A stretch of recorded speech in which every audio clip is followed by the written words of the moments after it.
Hello, I'm Sharina consultant pulmonologist, RD specialist at Tuam Hospital in UAE. First of all, I would like to thank Boehringer for the invitation to participate in ILD Academy 2020. I'm going to talk about the prevalence and burden of ILD disease, a classification global data. As you know, interstitial lung disease is diffuse parenchymal lung disease or various pattern of fibrosis and inflammation. You can classify interstitial lung disease into idiopathic interstitial pneumonia, like idiopathic pulmonary fibrosis, idiopathic non-specific interstitial pneumonia, unclassifiable idiopathic interstitial pneumonia. Or you can classify another group is autoimmune interstitial lung disease, mainly related to those connective tissue disease like rheumatoid arthritis, SLE, Sjogren, and myositis. The third group is hypersensitive pneumonitis, is basically interstitial lung disease related to environmental exposure and exposure to organic dust and antigen. Sarcoidosis and other interstitial lung disease are also the other types of interstitial lung disease. Okay. So in 2013, American Thoracic Society and European Respiratory Society updated the classification of idiopathic interstitial pneumonia into three main groups. We have major idiopathic interstitial pneumonia, which include idiopathic pulmonary fibrosis, non-specific interstitial pneumonia, and organized pneumonia, discriminative interstitial pneumonia. We have also rare idiopathic interstitial pneumonia and unclassifiable idiopathic interstitial pneumonia. Unclassifiable idiopathic interstitial pneumonia is basically a group of interstitial lung disease that does not fulfill the above classification of idiopathic pneumonia. Another classification was proposed as well, is a chronic to divide the interstitial lung disease into a chronic fibrotic and idiopathic interstitial pneumonia and acute subacute interstitial pneumonia and smoking-related idiopathic interstitial pneumonia. Okay, so you can simply classify interstitial lung disease into either IPF, idiopathic pulmonary fibrosis, versus non-IPF ILD. And this pie chart was published in New England Medical Journal in 2018, is basically representing the prevalence of interstitial lung disease.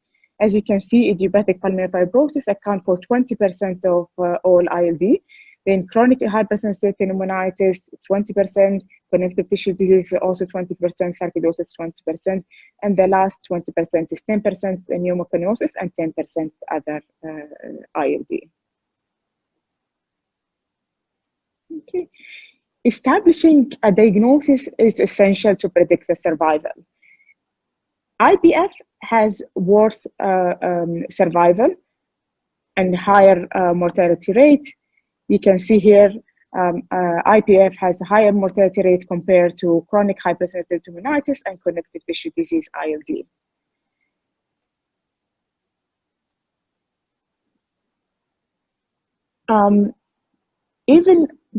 Even connective tissue disease UIP pattern had a similar survival as IPF.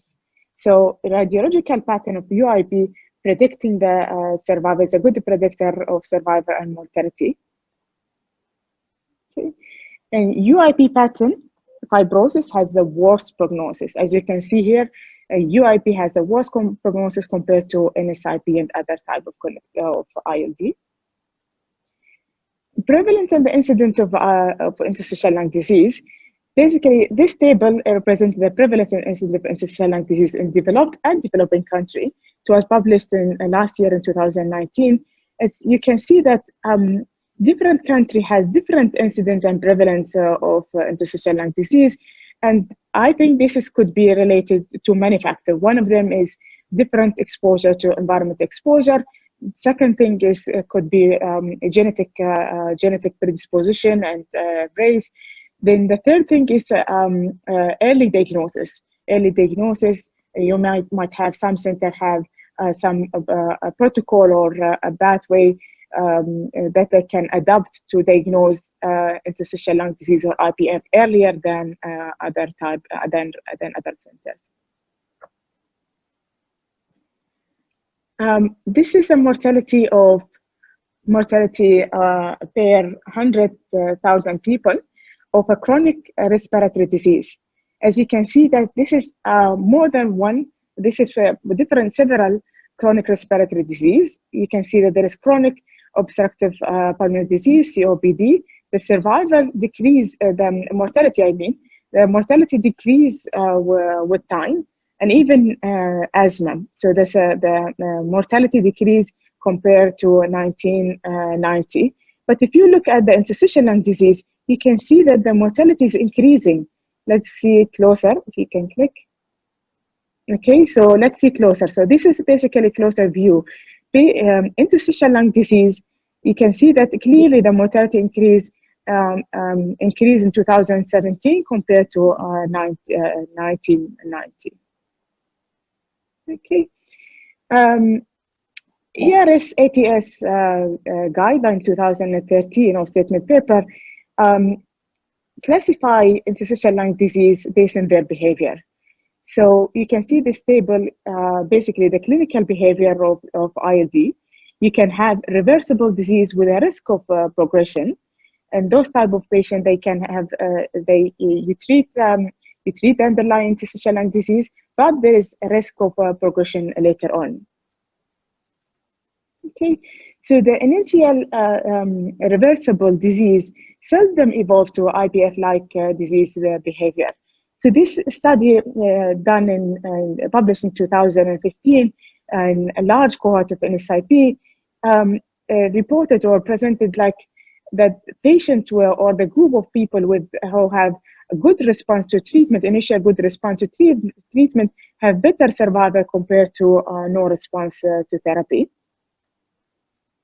And this also, similar finding were also seen in other cohorts with the chronic hypersensitivity, done in patients with a chronic hypersensitivity pneumonitis. Those who have no response, initial response, did have a worse survival. Okay, so the most challenging clinical behavior of ILD is a progressive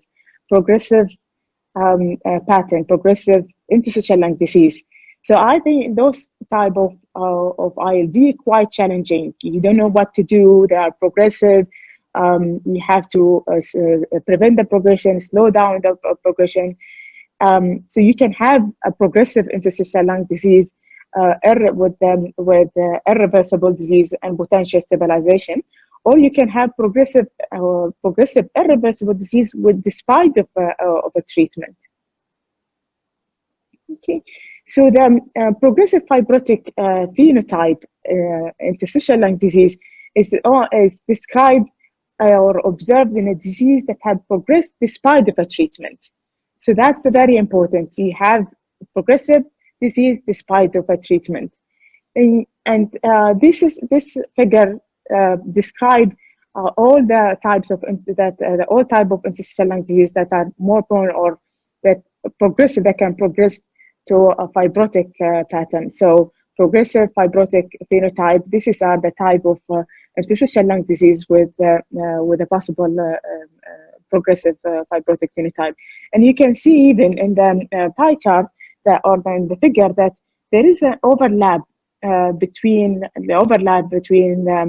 IPF, the overlap in the behavior between IPF and other type of interstitial lung disease, and even like the size of circle is representing the prevalence in the centers. Okay.